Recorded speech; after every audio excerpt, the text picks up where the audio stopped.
noches, bienvenidos, bienvenidas. Estamos ya con Fernando Rosso para comenzar a charlar de la presentación del libro La hegemonía imposible, 20 años de disputas políticas en el país del empate, del 2001 a Alberto Fernández. Ese es el corte temporal del libro. El libro fue publicado en 2022. Recién estaba hablando con Fernando preguntándole más o menos cuándo había empezado todo el proceso de escritura, porque como bien estamos acostumbrados, y una cita que leí el otro día de Carlos Pani esta semana en su editorial, que es un poco que parece, creo que la toma de Stalin, un poco a la cita, si no me equivoco, que era de que parece que en décadas no pasa nada y en semanas pasan décadas. Digo, bueno, en Argentina estamos acostumbrados a una velocidad de los acontecimientos bastante fuertes, rápidos, vertiginosos. Y eso creo que está un poco demostrado en el libro, que para mí no envejeció para nada mal. Me parece que es muy interesante, como comienza diciendo, que es un libro militante, lo pones en estos términos, y a mí me parece muy interesante porque quienes más o menos conocemos a Fernando como algunos de los fundadores de La Izquierda Diario, también está en Radio Con Vos, Le Monde Diplomatique, Nueva Sociedad.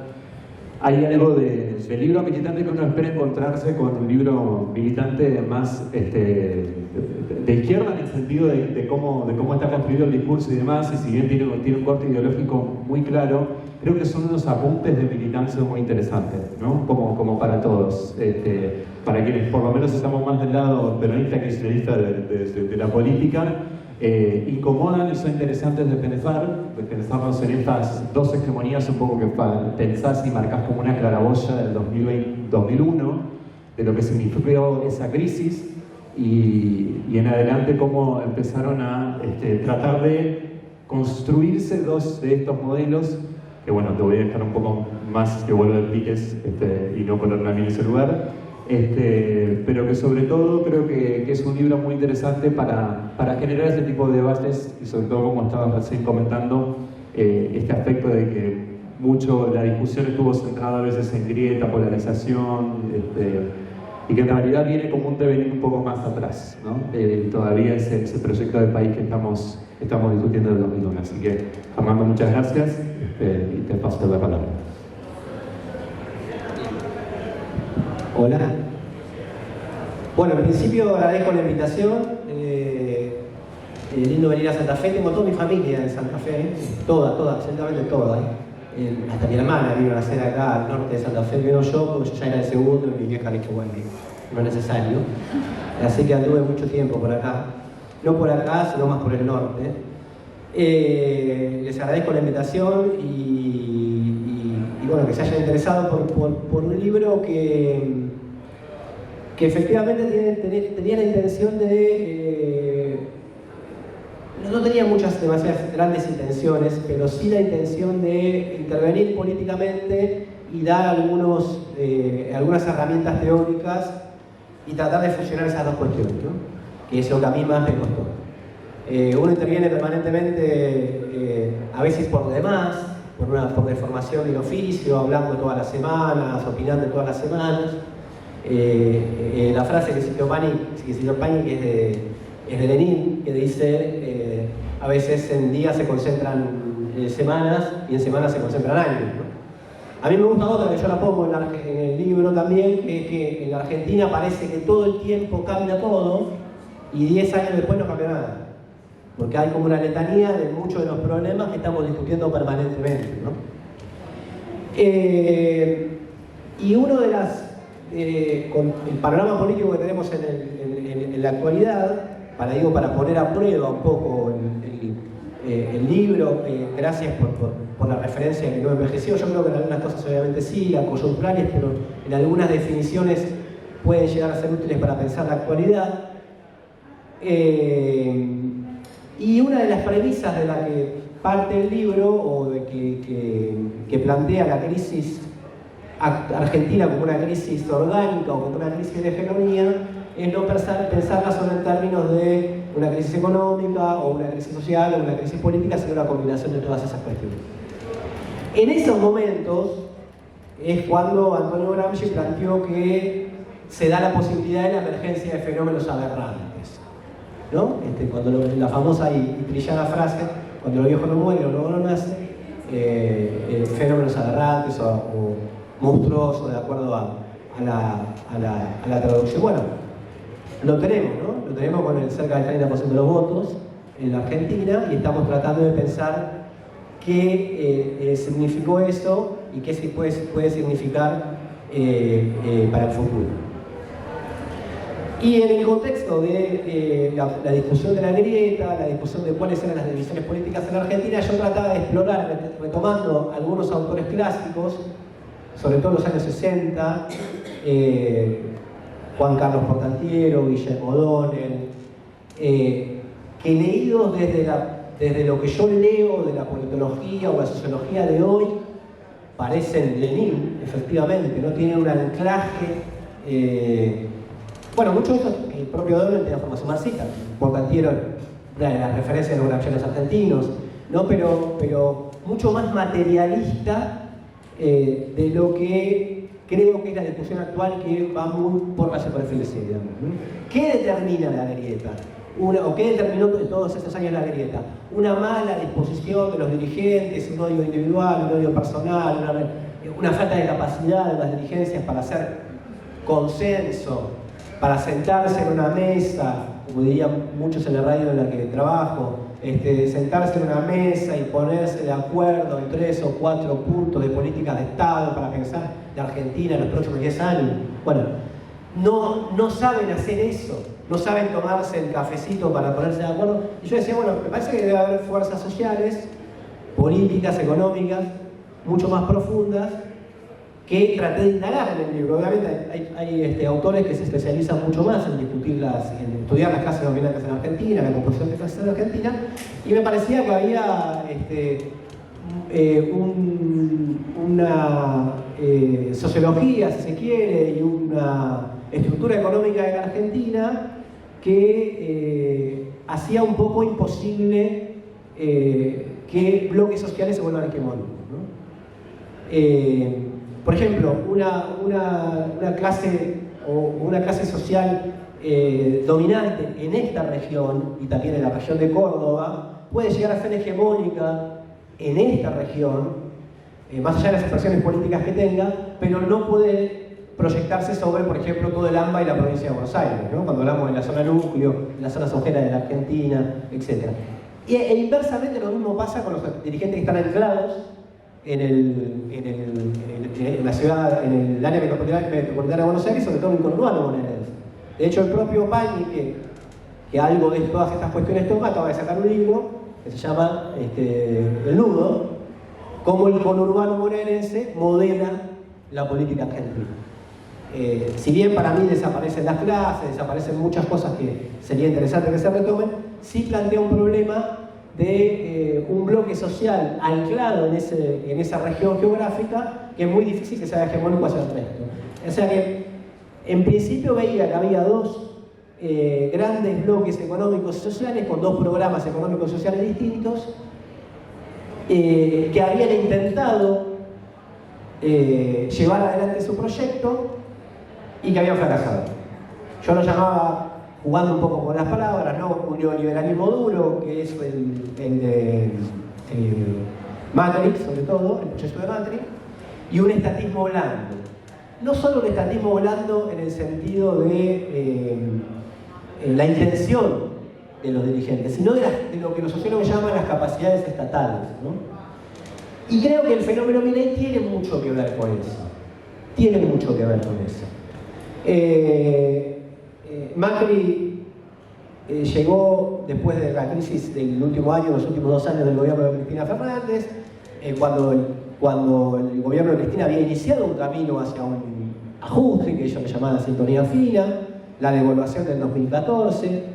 Visto desde hoy, uno dice, bueno, qué bien que vivíamos en ese momento con el 20% de inflación, 25% de inflación, era un paraíso en términos de lo que estamos viviendo hoy, pero las sociedades no funcionan así, no funcionan pensando, puede ser peor. Inclusive tiene que ver con lo que puede pasar con Milei, ¿no? Puede empeorar mucho más de lo que estamos viviendo hoy. En ese momento se pensaba que se venía de un momento bueno, o de determinadas conquistas que se estaban perdiendo por la inflación por la devaluación impuesta en el 2014 y por una línea general, un ajuste que si se lo mira desde ahora no fue tan salvaje, o no era tan salvaje como plantea el macrismo, pero era un ajuste.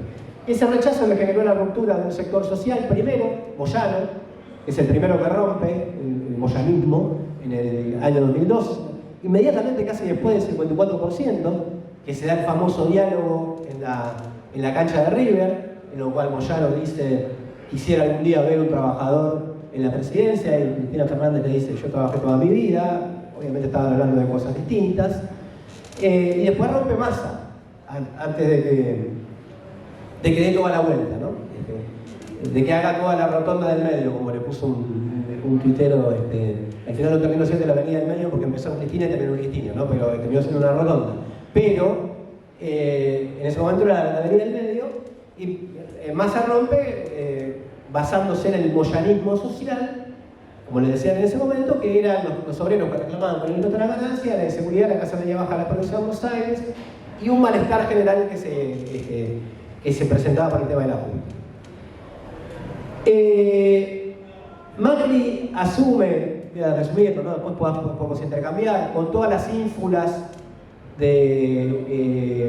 mesiánicas, digamos, ¿no? Que él llegaba a la presidencia y lo dice en una entrevista: pero la inflación, ¿qué piensa hacer? ¿Qué inflación? Cuando yo llegue al gobierno no va a haber más inflación, porque los factores económicos van a crecer en mí y en nosotros, que no somos lo opuesto al kirchnerismo, por lo tanto van a crecer en nosotros y vamos a poder terminar con la inflación. Era tan simple como su sola presencia iba a terminar con la inflación. Toma nota de una relación de fuerzas, por eso el gradualismo, por eso pese al ajuste que inicia, toma nota de una relación de fuerzas y lo regula. Es el balance que todavía está discutiendo el PRO hasta hoy, que es el balance, es la discusión que se expresó entre Patricia Bullrich y Larreta, que era si había que conquistar volumen político para hacer un ajuste o había que hacer un ajuste brutal para conquistar volumen político. Eso quedó abierto todavía. Gana las elecciones de medio término en 2017,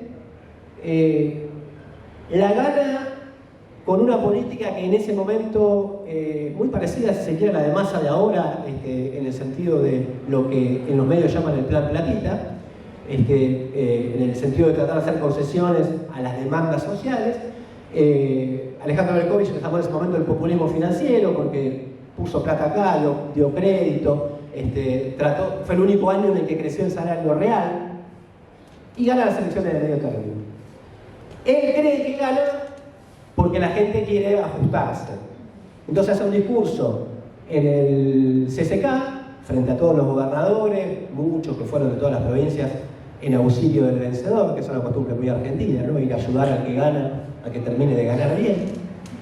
Y dice, bueno, ahora empieza la etapa verdadera. Ahora empieza la etapa del reformismo permanente. Reforma laboral, reforma fiscal y reforma jubilatoria.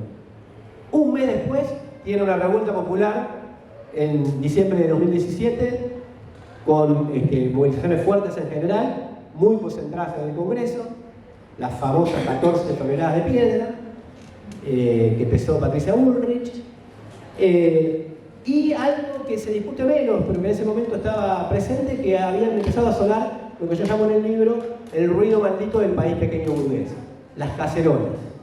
A la noche habían empezado a sonar de distintos barrios de la ciudad de Buenos Aires las cacerolas. Entonces Macri entró en una crisis total. En el discurso de marzo de la apertura del Congreso de sesiones extraordinarias, habla como si fuera un socialdemócrata de un país nórdico, y habla de la economía verde, y habla de que vamos a crecer, y se olvidó de toda esa contrarreforma, plan de contrarreforma, el tridente de contrarreforma que iba a aplicar. Y los mercados le dicen, bueno, si te pusimos ahí para que vos hagas las contrarreformas que había que hacer y no las podés hacer, te botamos el chorro. El JP Morgan es el primero que hace un retiro de fondos importante y empieza la corrida 2018, que fue el año en que vivimos de corrida permanente, ¿no? Que siguió hasta las elecciones, hasta cuando pierde las PASO por goleada, y al otro día se enoja y más todavía se desata la crisis económica y financiera, y fracasa el gobierno de Macri en términos concretos cuando quiere aplicar esa política. Diciembre de 2017. Está lleno de discusiones sobre el balance del gobierno de Macri, y porque fracasó, porque no se pusieron de acuerdo, porque Macri no sumó a todos los radicales a la coalición que había que sumar. Todos problemas que probablemente existieron porque Durán Barba lo aconsejaba mal, porque Marcos Peña creía que dirigía el país desde las redes sociales.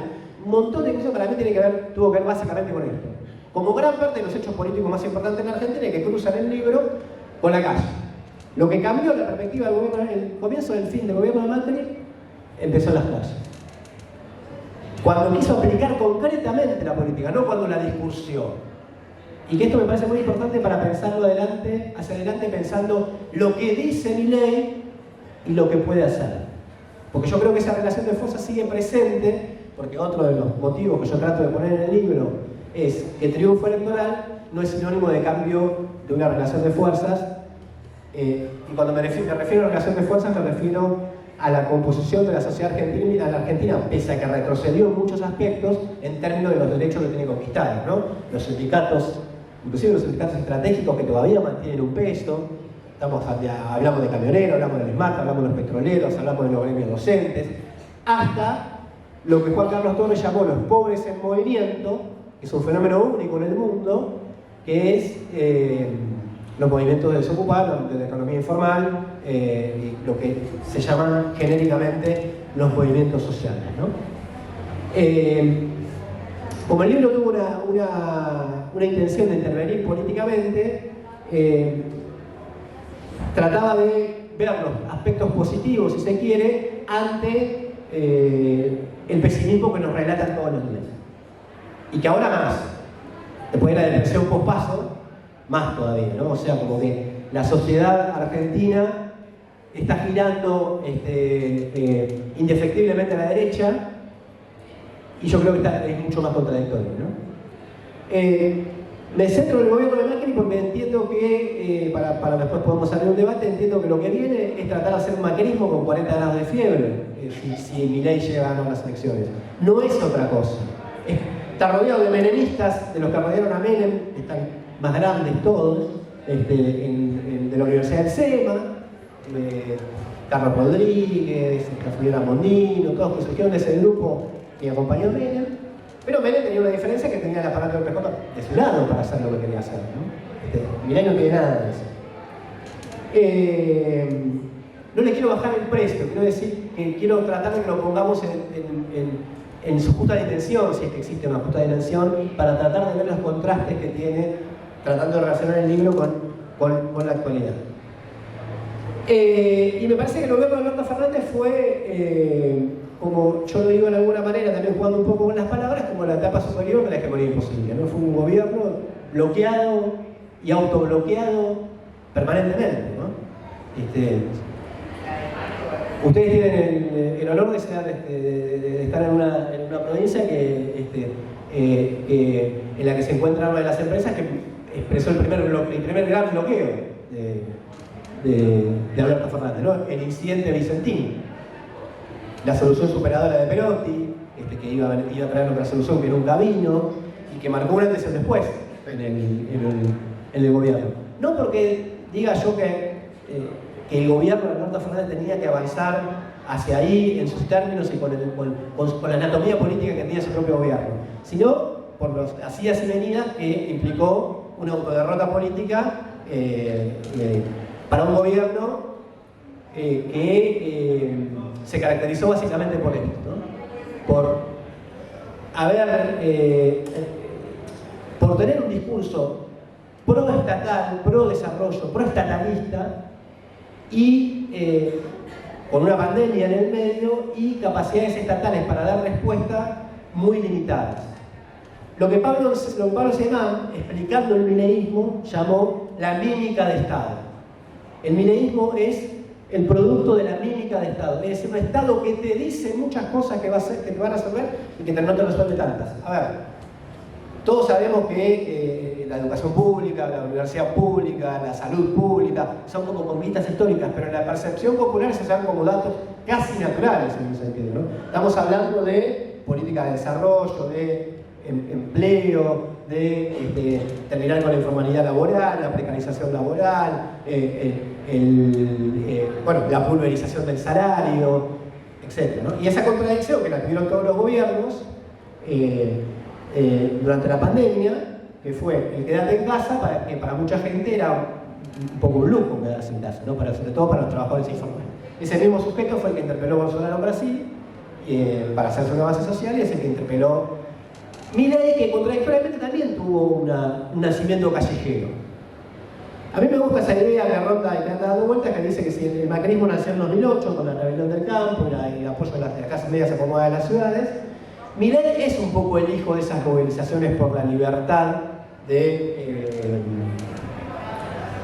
la pandemia, ¿no? Es la continuidad un poco de eso. Es una radicalización de ese Luis Brandoni que salía a pedir libertad, y todos los que firmaban solicitadas en ese sentido. Eso es lo que yo digamos, tomo y digo en general, tomo en rasgos generales como empate, que es una definición que me han cuestionado mucho y probablemente con razón, porque dicen qué empate tenemos si venimos perdiendo en un sentido mal. Y efectivamente hay un retroceso, que decía antes, de salario, un retroceso de conquistas, pero sin embargo que no hacen a la posibilidad del relanzamiento de un nuevo esquema de acumulación, como por ejemplo fue el menemismo a su manera, o como por ejemplo fue el kirchnerismo en el post-2001, que son los dos momentos que yo tomo como hegemónicos, o en hegemonías distintas, ¿no? Adrián Pino, que escribió un libro sobre la hegemonía, un sociólogo de la UBA, que escribió un libro sobre la hegemonía menemista, la llama el consenso negativo de Menem, ¿no? Que es uno de los peligros que tenemos ahora, que fue la impotencia de la salida del gobierno de Alfonsín, la hiperinflación que parecía que nos llevaba a la desilusión social, llevó, entre otras cosas, junto a derrotas en las privatizaciones, recordemos los ferroviarios, los telefónicos, o sea, procesos de lucha muy dura, llevó a una resignación a decir, bueno, que venga y que lo solucionen de alguna manera porque esto no tiene salida. Al consenso menemista. Con que tenía un viento internacional a favor, ¿no? O sea, recordemos que todavía el mundo instalado por Reagan y Thatcher era un mundo, y el neoliberalismo todavía gozaba de buena salud. El neoliberalismo ahora tiene una crisis muy importante, sobre todo del año 2008. Y esa imposibilidad es inclusive la que está en la base de la crisis más importante que tenemos hoy, que es la crisis de la inflación. Porque, digamos, la inflación tiene, como dicen muchos, es multicausal. Es una linda manera de decir algo general y sabe no explicar muy bien. Pero una de las bases que tiene es la puja distributiva. Es lo que gente como Pablo Karchunov y otros, el propio Juan Carlos Torres, llaman la puja distributiva. La Argentina tiene una puja distributiva. Y uno le empieza a repreguntar, bueno, ¿pero a qué te referís con la puja distributiva? Y en el fondo hay muchos, demasiados obreros y demasiados movimientos sociales que reclaman salario, porque nunca se cuestiona la ganancia, que es también parte de la puja distributiva, ¿no? Bueno, en ese sentido todavía no han podido infligir una derrota que implique un nuevo ciclo de esclavización de las clases trabajadoras, una reforma previsional como la que intentan aplicar en todo el mundo, una reforma laboral que termine con los sindicatos tal cual son, que es una de las ideologías que propaga Milei, que el problema de la desocupación en Argentina o de la informalidad es por los derechos que tienen uno, y no que si tienen menos derechos todos van a tener menos derechos, y por las conquistas históricas como la salud pública, la educación pública, etcétera, que no han encontrado la forma de, lo que digo un poco coloquialmente, de ponerle el cascabel al gato, es decir, de hacer un nuevo ajuste de las dimensiones de lo que fue el ajuste menemista. Esto que viene hacia el futuro es un nuevo intento. Tiene el mismo programa, tiene el mismo personal político, tiene menos condiciones. Y si se quiere, un poco la hegemonía posible es un elogio y una confianza de las capacidades de resistencia que tiene la sociedad argentina. Y que yo creo que es lo que vamos a vivir en el próximo periodo. Contra el pesimismo electoral, sin dejar de preocuparnos porque una persona que reivindica los genocidas, el negacionismo, inclusive terminó como ganadora del debate del otro día, sin dejar de preocuparnos, quiere aumentar el presupuesto de los militares, básicamente es una de sus principales batallas, defender la corporación militar, estamos hablando de Victoria Villarroel. Pero yo creo que 2001, 2017, que fue una forma de cómo vivió el 2001, hoy, hace poco, Morales había arrasado en las elecciones, había ido muy bien, intentó hacer una reforma previsional para proyectarse, constitucional, para proyectarse nacionalmente y tuvo una rebelión. Muchos me dirán después, sí, después Milei ganó con el 40% de los votos, está bien, las acciones muchas veces van no necesariamente armónicamente con la conciencia, pero en las calles, y tampoco la misma gente que estuvo en la calle la que terminó votando Milei, ¿no? Obviamente, pero en las calles también tuvo una respuesta, y yo creo que es lo que vamos a vivir en el próximo periodo. Respondiendo a una tradición de la Argentina, ya termino. Después de escribir el libro, capaz que tiene un texto que capaz que ustedes leyeron, de Guillermo O'Donnell, que lo seguí como estudiando y leyendo, escribe un ensayo tomando como referencia a un Das Matas, no me acuerdo el nombre, un sociólogo brasileño, que escribió un libro que se titulaba, un ensayito que se titulaba "Vos sabés con quién está falando". Era un dicho que se escuchaba mucho en Brasil, porque era una sociedad mucho más jerárquica, mucho más estamental. De hecho, terminó muy tarde con la esclavitud, casi entrado el siglo XX. Entonces, eso marca a nuestra sociedad. Eso lo marca mucho a nuestra sociedad. Generalmente se escucha al superior, al blanco, al burgués, al patrón, decir, ¿usted sabe con quién está hablando? Y el pobre, el negro, se queda callado. Guillermo O'Donnell, pensando en la sociedad argentina, escribió un texto, un ensayito que se llama "¿Y a mí qué mierda me importa?". Y es muy bueno, hay que buscarlo por un PDF medio raro, porque no está muy disponible, está muy libre, pero yo lo busqué en internet. Y él dice, a partir de ahí voy a pensar la sociedad argentina. La sociedad argentina tiene esa pulsión igualitarista, que la retoma Carlos Pañi en su libro, que los liberales muchas veces ven mucho más agudamente lo que se ve de este lado. La retoma Jorge Liotti, que es otra gran pluma de la nación, para mí, ¿no? La retoma ahora hablando de la pulsión igualitarista, que dice en la Argentina, cuando a uno le dicen ¿usted sabe con quién está hablando?, generalmente responde, ¿y a mí qué mierda me importa? Y eso habla de un poco de la tendencia a la igualdad en la sociedad argentina, y habla de cómo se maneja, de que uno, pese a que tenga un coche de mierda, entre comillas, perdón, y otro va con un coche de barro, igual le va a meter la trompa, y habla de ese carácter revulsivo y plebeyo que tiene la sociedad argentina, esa rebelión plebeya, que yo creo que vive todavía, que en 2001 fue un poco eso. Fue hermoso para nuestra generación, ¿no? Un lío, no pudimos llevarlo a más allá de lo que quisiéramos, y yo creo que eso todavía vive en la sociedad argentina, y hasta inclusive el voto a Milei. Yo estuve mirando focus groups por una cuestión de trabajo, de gente que lo vota, y es impresionante, es que mejor interpretó la Clos, si se quiere, ¿no? Porque cada uno deposita a Milei lo que quiere. Uno le pregunta y le dice, no, pero ¿vos escuchaste, perdón, que va a ser un ajuste que dijo que va a ser más grande, más importante que el que plantea el Fondo Monetario Internacional? Sí, claro, a los políticos. A nosotros nos va a gustar. Aparte, nosotros peor no podemos estar. Y es un razonamiento. Martín Rodríguez, Tinta Lemón, que es director de la revista Panamá y un amigo, dice: Milei no tiene razón, pero sus votantes tienen razones, dijo en algún momento. Y a mí me parece que eso es importante, que es distinto a pensar que a Milei lo votaron para que Victoria Villarruel reivindique a Videla, para que se ajuste todo, para que se privatice todo. Dice, pero vos viste que quiere la venta de niños, de órganos. No, bueno, se le salió la cadena ahí.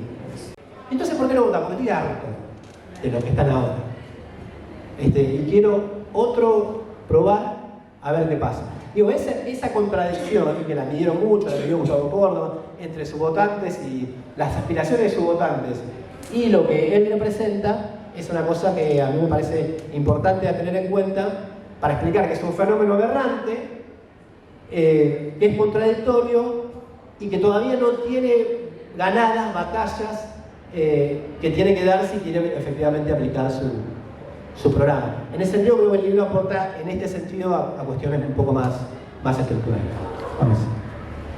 Sí, vos sabés que estaba pensando, tenía dos preguntas, una medio la respondiste sobre la marcha, pero hay otra que a mí me interesa, es sobre esto mismo que estabas hablando en un momento de cómo Milei un poco capitaliza ese tipo de marchas que se generan durante esas movilizaciones durante la pandemia.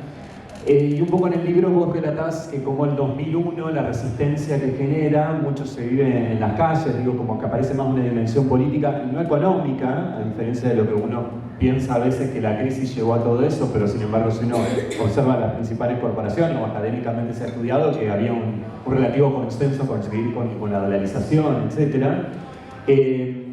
Y describís el proceso del kirchnerismo como un proceso de grandes movilizaciones, pero como con movilizaciones dirigidas, ¿no?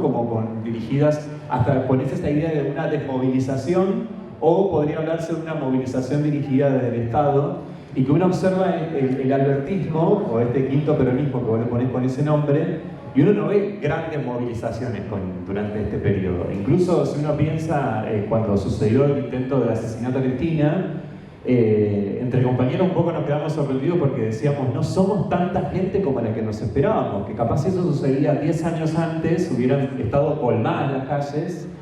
Y si no pensás un poco que este crecimiento también de Milei o de estas salidas por derecha tienen que ver con un poco en tradiciones argentinas donde las democracias siempre fueron bastante plebiscitarias, ¿no? Quien llena la plaza es quien tiene también la capacidad como de mostrar el arte de gobernar.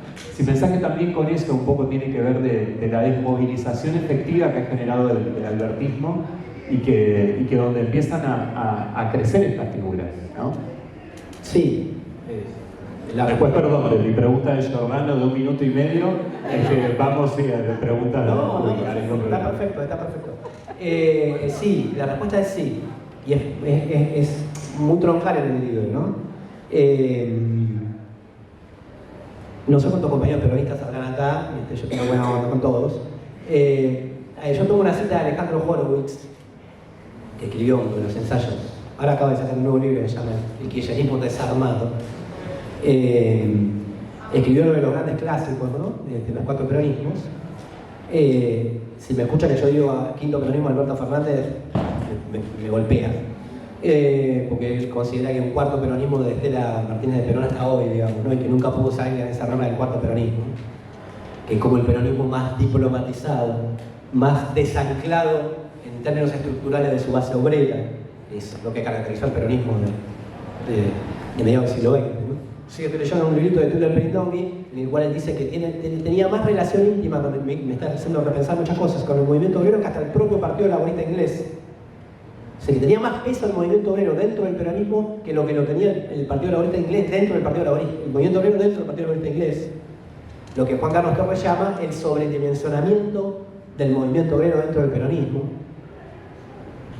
que es una gran parte del odio del otro lado, ¿no? Del odio gorila. El peso que tuvo, el peso de haber entrado en la ciudadanía política y en la ciudadanía social en el movimiento obrero por la vía de entrada del peronismo.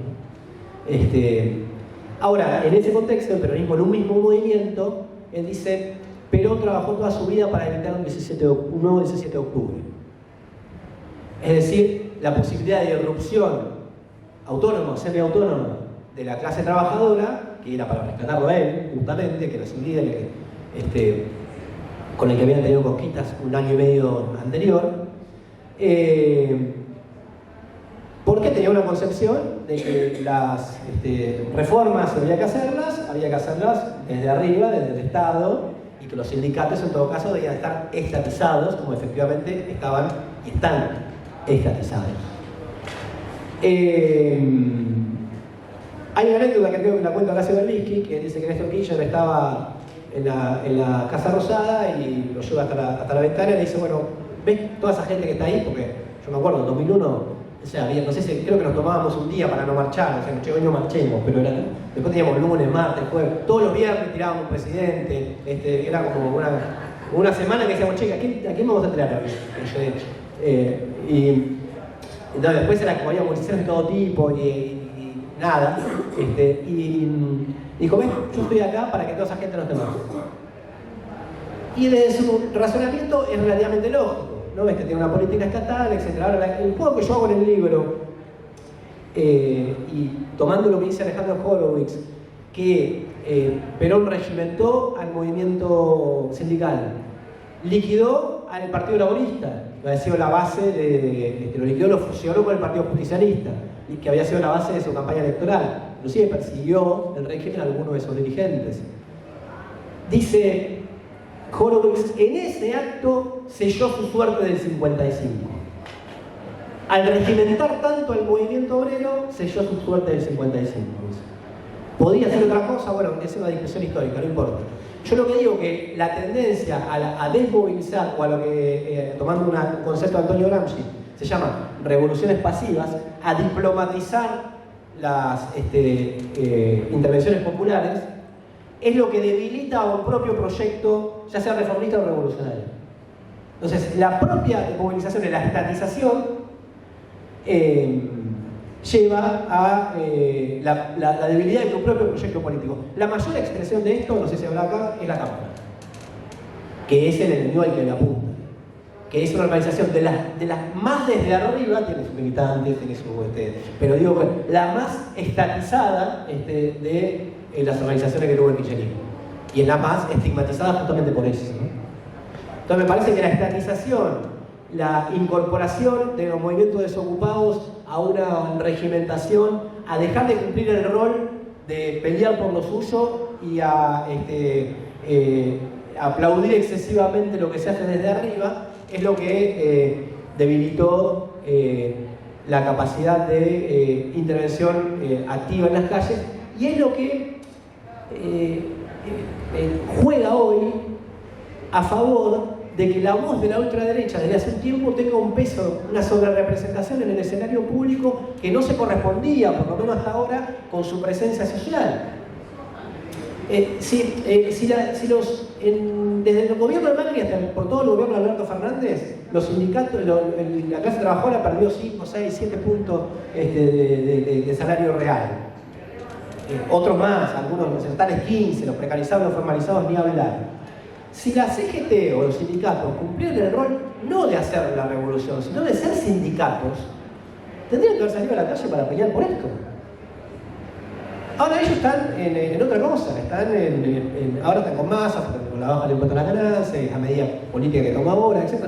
Y si esa voz hubiese estado presente como la de los movimientos desocupados en la calle, inmediatamente se disminuye la otra voz. Digo, esa voz contenida, pasivizada, regimentada, estatizada, hace que la otra suene mucho más fuerte. Entonces parece que sí, efectivamente, hay un tema que en términos clásicos marxistas llamaríamos con la falta de lucha de clases, que hace a la relación de fuerzas actual, a las relaciones de fuerzas políticas actuales. Fíjense que en Jujuy, efectivamente Milei ganó por mucho, pero Vilca sacó el 13% de los votos en el legislador, después sacó el 10% a senador ahora. O sea, es una voz, obviamente la sociedad no está tan radicalizada como para decir voy a votar a la izquierda, extrema izquierda, como se dice en Francia, pero ahí hay un contrapeso cuando hay lucha social. Y ya que vos citaste Lenin, no voy a hacer el ortodoxo, yo me voy a tomar porque vos lo citaste. Yo creo que, y esto es de Trotsky, en las acciones la conciencia también se comprime el avance, los saltos en la conciencia. En las acciones se avanza saltos. En el 2001, la generación que en los 90 éramos los deprimidos, ¿no? O sea, éramos los dark, que no sabíamos qué hacer, íbamos a cemento, nos refugiábamos en la cultura porque no sabíamos qué hacer, ante la noche en la cual los gatos habían vuelto universalmente pardos, como dice Salvador Benedra en esa gran novela que es El Traductor, nos tiramos en los rincones. En el 2001 nos dimos cuenta de lo que éramos capaces de hacer. Y se cambió el rumbo del país. Se le puso fin a un ajuste que te decía como ahora que era imposible. Y sin embargo se le cambió el rumbo del país. Con las traducciones políticas que serán para gusto de cada uno, mejores o peores. Pero evidentemente fue una bisagra. Entonces me parece que la ausencia de eso y la contención de eso y que todo se soluciona en el palacio, retomando a una referencia que el querido Mario Weiser, que se nos fue estos días, siempre habla, tratar de relacionar palacio y calle. Me parece que la diplomatización y llevar la política solo al palacio, eso por sí mismo es un juego a la derecha en sí mismo. Es el terreno en el que gana siempre la derecha o la ultraderecha. Por lo tanto, al margen de las perspectivas políticas, habría que pujar por una cosa común, que es retomar la actividad en las calles como, bueno, como es tradicional en la sociedad argentina. Bueno, muy bien. Pasamos a sección preguntas. Preguntas del público. ¿Alguien quiere romper el hielo?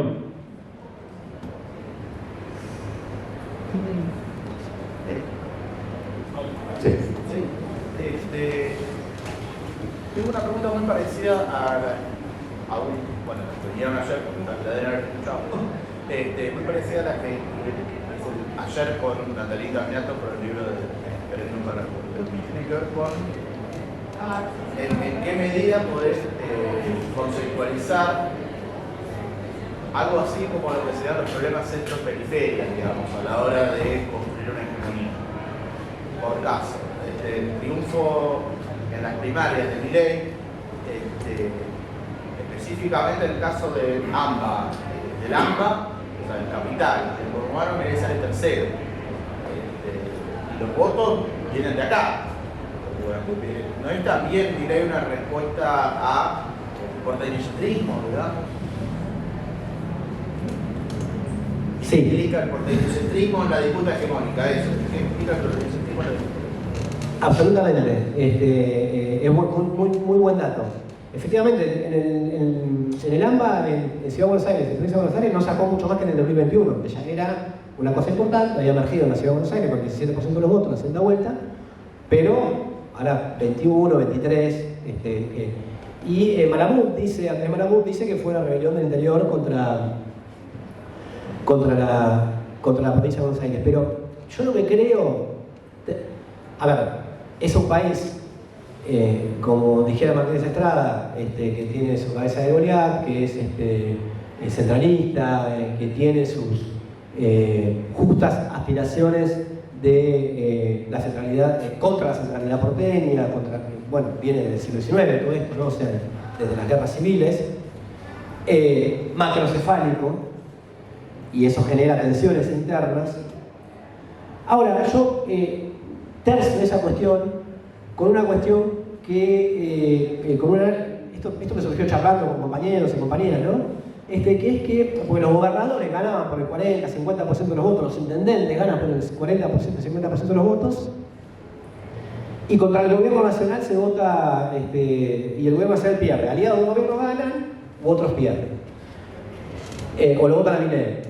Yo creo que hay una ventaja de los intendentes, que como dicen son el primer mostrador del Estado, o los gobernadores. Yo viví muchos años en Córdoba, y en el apogeo del cordobesismo, y lo que me resultaba muy llamativo de tanto de Schiaretti, de la Sota cuando vivía como de Schiaretti, era que ellos eran los responsables de todo lo bueno y no eran culpables nunca de lo malo. Siempre eran culpables del gobierno nacional.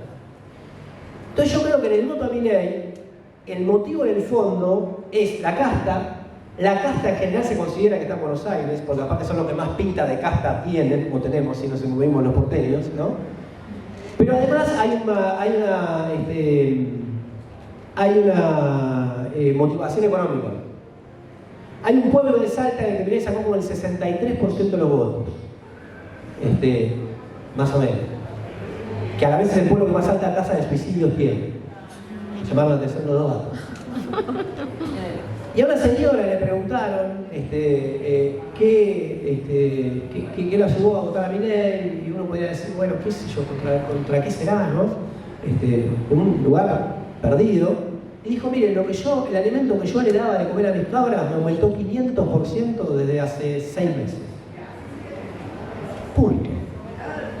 Después pensemos la subjetividad neoliberal, pensemos la individualización que hay yo tengo la idea, a mí me parece sugerente la idea que planteó José Nández, entre otros, ¿no? De que hay un nuevo trabajador que trabaja solo. Medio que estigmatizamos al pibe de Rappi, ¿no? Vemos a un pibe de Rappi, no sé si acá está Rappi o algo similar, y ya decimos, ahí va el votante de Milei, yo no te pido nada y no te doy propina, decía el otro día Manuel. Pero no, y me parece que no es tan así, que fue mucho más transversal. Yo le pedí para una nota de la revista Panamá, una amiga mía que trabaja en el CRAF actual de Montenés, y sacó el turno mañana de 100 votantes, Milei salió primero con 20 votos, no lo votaron los más jóvenes, contra todos los prejuicios que nosotros pensamos, sino que lo votaron los más grandes. Los jóvenes no habían ido a votar, y ahora quizás iban a votar, y era que los tarifazos ya estaban afectando demasiado. O sea, todo lo que se pensaba que no, y el impuesto a la ganancia que ahora se sacó, que algunos tenían muchos impuestos, sobre todo los que trabajan en el turno noche, porque trabajan en el turno noche, hasta la mañana, y los tarifazos. Digo, no quiero hacer un determinismo económico, pero en un país donde los alimentos en los últimos 2 meses aumentaron un 15%, o en el último mes aumentó 15%, y va a aumentar de nuevo más o menos lo mismo, salvo porque está el PRO, Patricia Bullrich, Milei, el gobierno puede tener sobrevida y hablar, digamos, ¿no? Pero yo creo que ahí hay una razón muy importante de una crisis, que no es solamente ahora que aumentaron en este momento, es una crisis que trae 10 años y que se ha vuelto crónica. Entonces, y que ha experimentado todas las experiencias políticas, que ha pasado por todas las experiencias. Entonces es casi lo nuevo. Ahora, yo creo que hay un poco de rechazo al centralismo y a la casta centralista, y hay un poco de que la responsabilidad de la política económica nacional está en Buenos Aires. Entonces todos los ismos, el neuquinismo, que también la neuquinidad, yo tuve cuerda de historiadores que discuten eso, viene de Sarmiento decía en el Facundo que Córdoba no mira a otra cosa que no sea Córdoba, encerrada entre sus sierras. A mí me encantan, todos esos relatos me encantan, pero creo que tiene que ver con la responsabilidad de la política económica y los grandes lineamientos, que bueno, fue el gobierno de Alberto Fernández, que fue un desastre, qué sé yo, no sé, no pegó uno, aparte de estar en contra no pegó uno. Explícame, una escuela del interior de Santa Fe, porque conocí el norte, donde los chicos, una escuela donde van los chicos más pobres, en un secundario, donde no van a votar a la elección provincial, pero se ponen todos de acuerdo para ir a votar a la Milei.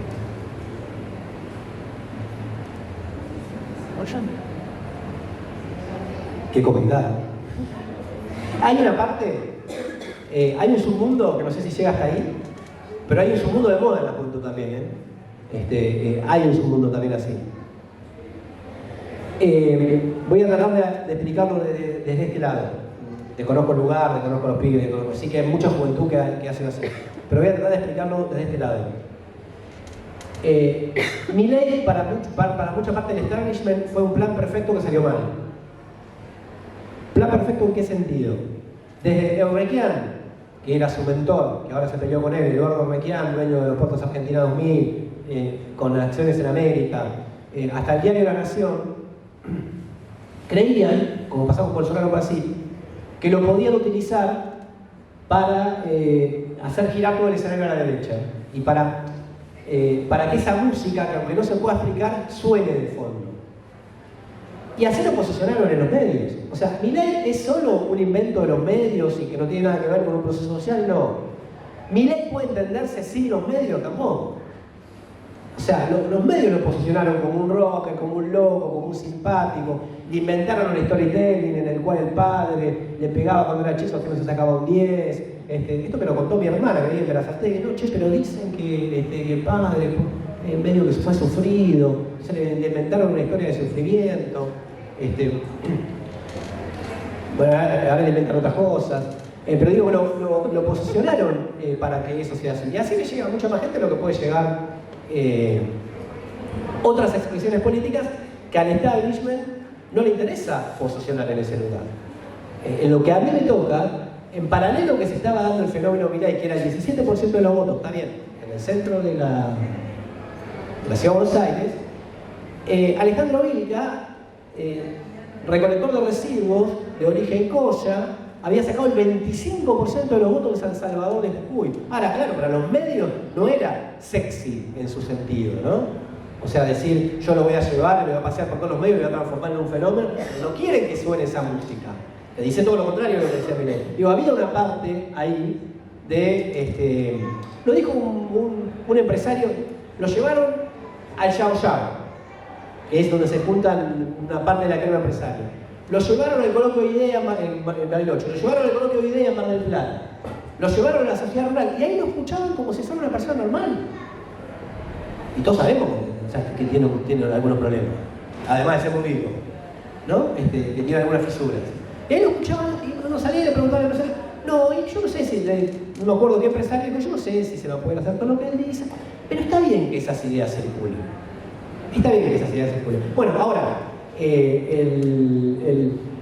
la escena del parto quieren que sea la escena del crimen, o sea, los mismos medios lo quieren matar. Ayer hice un zap y la encontré a Canosa, a Viviana Canosa, diciendo cosas de Milei que ya eran. Y todos los quieren. Bueno, a veces los fenómenos políticos no se dan así. Bolsonaro tampoco era el plan del establishment brasileño. Lo quisieron posicionar a Bolsonaro para que gobierne Gerardo Alckmin, que ahora es vice de Lula. Curiosamente, ¿no? Para un centro. Después se reconfiguró todo el escenario político.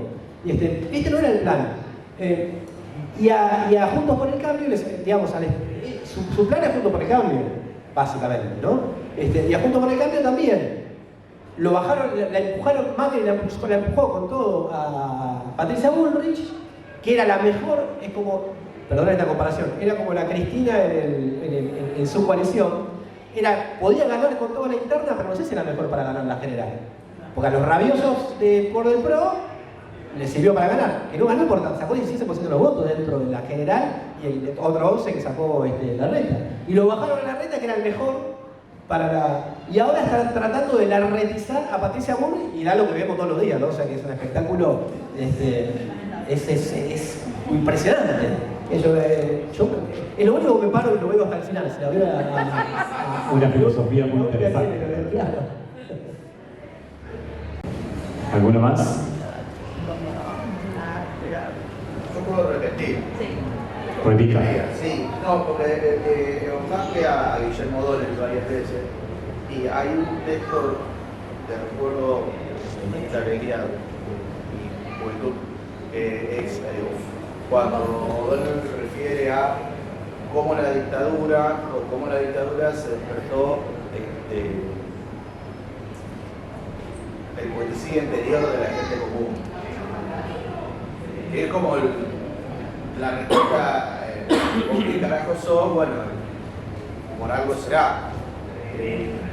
No te da cierto temor lo que puede traer Milei en términos de legitimación de la aparición de conductas más fachas todavía que se mantienen todavía relativamente soterradas, digamos, de un fenómeno parecido al que describió O'Donnell.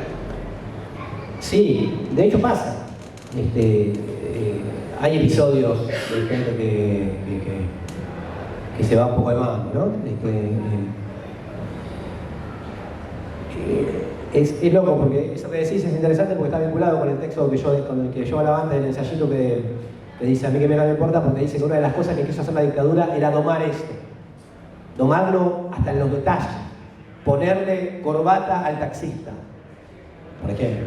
O sea, uniformar a la sociedad argentina.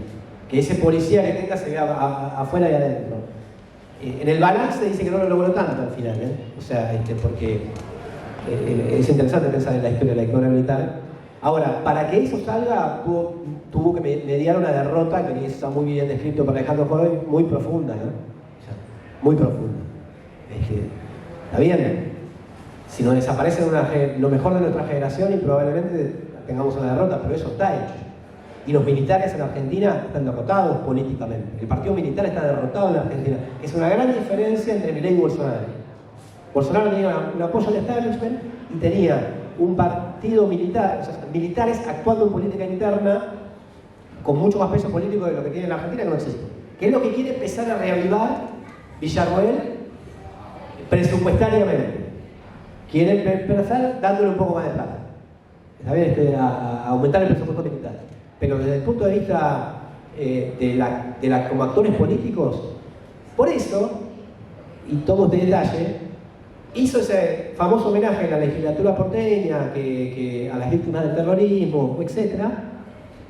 Y de ahí al debate terminó preguntándole a Chivo Rossi por qué habían puesto al general Milani, que estaba acusado de crímenes de lesa humanidad. Era Miriam Bregman.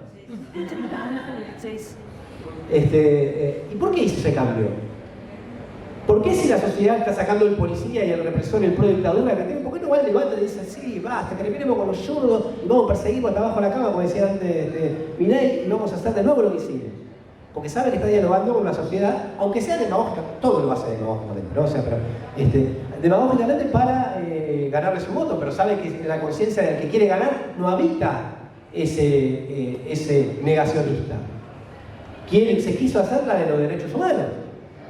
Entonces me parece, obviamente que está dando una batalla cultural, y no hay que, está dando una batalla, efectivamente está dando una batalla. Ahora a mí me parece que tiene mucho por hacer todavía en ese sentido, y que el grueso, el promedio de los adherentes no tienen que ver con eso, no tienen que ver con esa cuestión, tienen que ver con una combinación de alguien que venga de afuera, que es típico de momentos de crisis orgánica. Pasó con el propio Perón, cuando a Perón un año y medio antes no lo conocía nadie, y emerge de la crisis del régimen conservador, que había dejado afuera a la clase, digamos, había incorporado al centro económico una nueva clase trabajadora y la mantenía fuera del sistema político. Esa contradicción estalló y estalló a través del peronismo y surgió un outsider. Menem fue un outsider también. También estaba en política hace un montón de años, como Bolsonaro, que también estaba en los años 90, pero para la gente común era un tipo que no lo conocía nadie. Y hasta Kirchner era, y yo lo pongo un poco en el libro, jugó con eso. De hecho, al principio decía, no me pongan a marchista. Yo no tengo que ver, no pongan yo no tengo que ver con el PJ es otra cosa, yo quiero hacer otra cosa. Después se peronizó un poco más. Él sabía también dialogar con esa sociedad que cuando dijo que se vayan todos rechazaba el PJ que había conocido, ¿no? O sea, el enemigo. Entonces me parece, y hasta Macri en la crisis de Cristina, porque vino yo con la racionalidad de otra cosa que no es la política, es decir, la racionalidad empresaria, voy a arreglar los problemas del país. En última instancia, los grandes giros siempre se hacen medio con outsiders, ¿no? Y este es un outsider directamente proporcional a la profundidad de la crisis que tenemos. Un amigo que estudia mucho a Gramsci, que escribe los libros, cuantas más, se llama que vive en Neuquén, me dijo, estábamos hablando, reflexionando, hablamos todos los días por WhatsApp para tratar de entender lo que pasa, porque él vive en Neuquén, y me dijo, y lo que pasa es que la crisis es tan profunda que Milei es un gran malentendido, me dijo, es un gran malentendido en la sociedad argentina, o sea, la gente cree que es Menem, que es un poco Alfonsín, que es Perón, que es Lenin, o sea que el tipo le pone lo que quiere. La gente lo piensa en términos, bueno, tiene esa ideología, pero quiere decir, no, él va a ajustar a otros, él no va a ajustar a nosotros. Y a veces sucede y es así. Ahora, y retomo un poquito yo creo que no deberíamos menospreciar, ni reducirlo a los medios, pero no menospreciarlo para que esos pibes no conozcan y no conozcan a otros, por ejemplo, y a otras propuestas políticas. Bueno, es parte de la cancha en la que peleamos, ¿no? Sí. Fernando, como otros autores han escrito, la rebeldía ahora es de derecha. ¿Y por qué?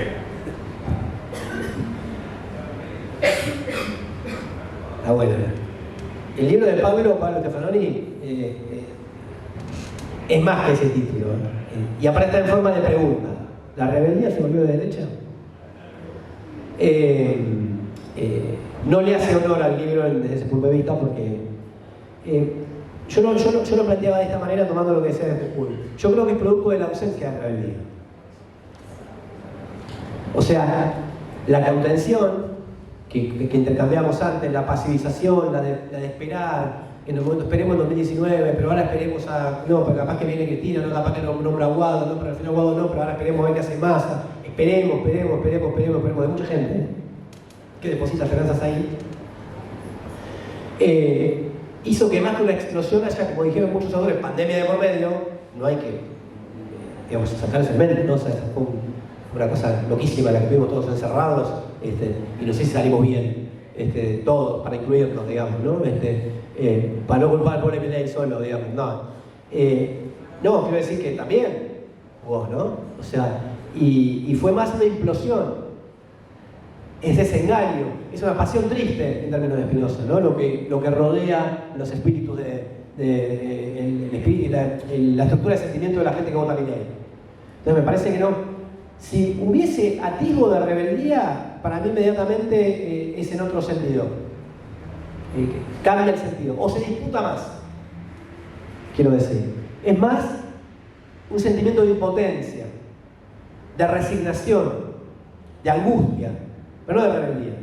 O sea, yo la rebeldía le doy como por eso digo libertariano, que es lo correcto, porque los libertarios son otra cosa.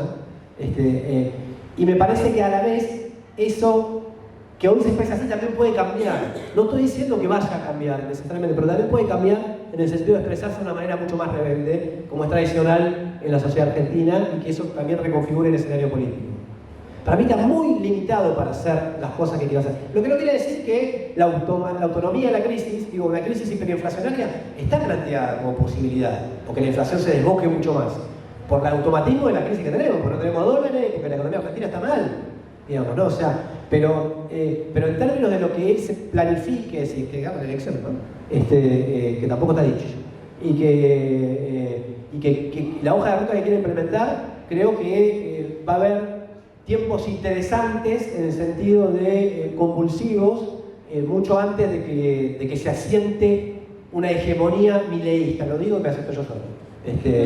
Es muy, si al menemismo le costó muchísimo, porque le costó 2 años de crisis muy importante, a Milei sin PJ, esto lo dijo Malamud, con una provincia de Buenos Aires que probablemente no le responda políticamente porque sea de otro signo político, con una ciudad de Buenos Aires que sea de otro signo político, con un interior y el resto de las provincias repartidísimo en distintos sentidos. No son mileístas, digo, en términos de relación de fuerzas políticas, estoy hablando, ¿no? Y bueno, como una sociedad civil, como la sociedad argentina, que creo que no ha dicho la última palabra, ni mucho menos en el sentido que se da, ¿no? Bueno, muchas gracias, Fernando. Le damos un fuerte aplauso sobre todo.